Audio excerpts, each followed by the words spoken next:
Joining me now is one of the Border Patrol agents who shared the podium with Trump today, Hector Garza. He's vice president of the National Border Patrol Council. Also with me is immigration attorney Alan Orr. Gentlemen, first I want to take the opportunity to listen to Hector. Not a regular day at the office, but speaking with the president today. I just want to talk about some of those criminals that Border Patrol agents apprehend on a daily basis. We're talking about murderers, rapists, people that commit very serious crimes in this country. These criminal aliens that have been released from jail, that have been deported, will come right back into the United States. However, if we had a physical barrier, if we had a wall, we would be able to stop that. Quite a day, quite a moment. Gentlemen, thank you both for joining us. And Alan, I really appreciate you've been on. When I've been hosting, you've been here, and I know you believe wholeheartedly in what you believe. But what is wrong with what Hector said? He's sitting right next to you. Of course. What is wrong with what he said in pushing and advocating for a border wall? So the border wall doesn't fix any of the problems that were enumerated in the statement before. Some of them, doesn't it? Not really, because most of the problems were related to drugs and alcohol, which is a totally different show, right? So when we're talking about immigration, the issue was that these individuals had been deported and had returned to the United States before. So the problem may be in the deporting them in the first place, because when you deport criminals back to the home areas, that's what causes those caravans that pushes people out towards the U.S. borders. Sorry, that logic totally escapes me. We shouldn't deport them. I mean, a part of the issue that they're dealing with, Hector, on the border, and I've been on the border with you, is the fact that it is fairly easy to come across. We don't have enough agents to have every single, 3 meters or so covered, right? Well, Congressman Chaffetz, it's very clear that we don't have enough physical barriers. It's clear that we do not have enough manpower. And because of that, we see all these criminals coming right back into the United States. I mentioned it today during that press conference with President Trump, that a lot of these criminals are being deported by ICE, MS-13s, and very serious criminals. And guess what? They come right back across our border. Now, if we had that wall, if we had that physical barrier, they wouldn't be able to cross that easy, that we would be able to apprehend them.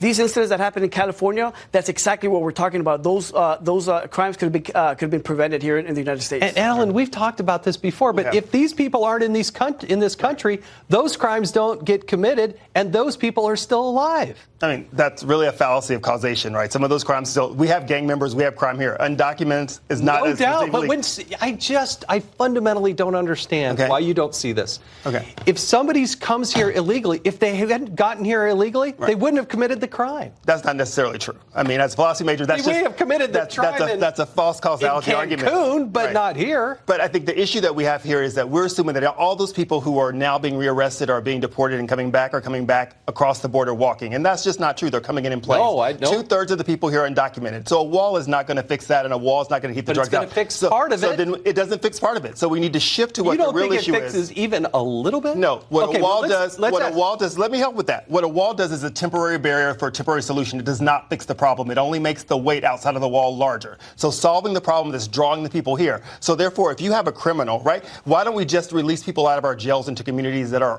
harbored criminals? Because we know if we put them back. No, they got to serve their time. They got to go back to their home country.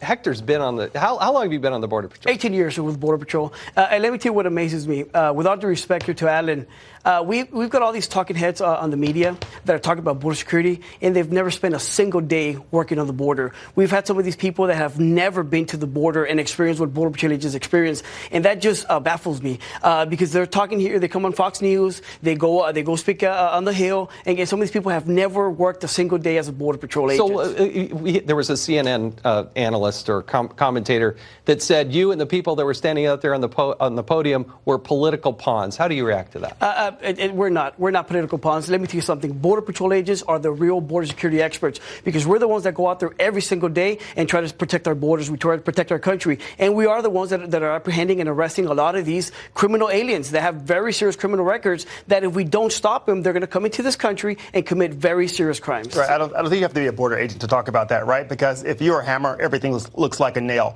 And so if someone's able to sit back and reevaluate the position of what everyone's doing, and I respect what you're doing at the border, I told you that before, but there's also better ways and smarter ways to sort of manage the border and the influx of people who are coming to this country. First, by really addressing the issues who are really the security issue are those people who are the overstays, and then moving to a broader view. Because part of the problem is... Have you been supportive of abolishing ICE?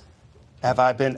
So when people say abolishing ICE, they mean reforming ICE, and that was with regards to child separation. They meant abolish. They could have chose any word in the dictionary. They chose abolish. Right. So ICE has not been around that long, right? A lot of this stuff started the wall, the really first construction of the wall along the border started after September 11th. ICE started after September 11th. So if we need to separate that department to make it work stronger, to call it something else just because of the footprint, then we can do that. That's really what it's about, is reforming ICE. No one believes there should be an open border. No one believes that individuals here that are going to do harm to your family or to my family should continue to exist here. You say simultaneously you don't believe in an open border, but you don't believe in a wall.